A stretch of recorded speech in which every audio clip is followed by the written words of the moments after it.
Peresmian Rumah Sakit Umum Daerah Sagaranten ini dilakukan oleh Bupati Sukabumi. Penandatanganan batu prasasti dan pengguntingan pita pun dilakukan secara langsung oleh orang nomor 1 di Kabupaten Sukabumi dengan tetap mengikuti protokol kesehatan.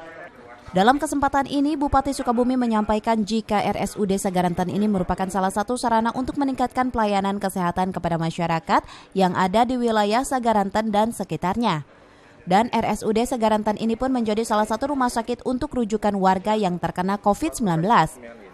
Sejumlah ruang isolasi untuk pasien COVID-19 pun telah disiapkan di rumah sakit ini.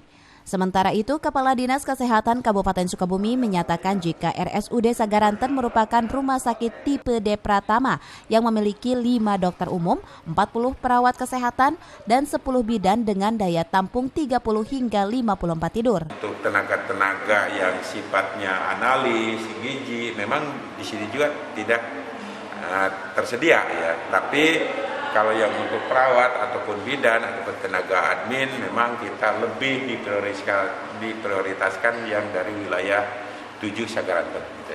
Di rumah sakit yang dulu yang pertama. Puskesmas atau? Iya, puskesmas. Nah, kalau umpama puskesmas tidak tertampung, biasanya dirujuk ke mana, Bu? Kalau ke Sukabumi biasanya. Dari Sagaranten, Kabupaten Sukabumi, Iqbal Bakar melaporkan.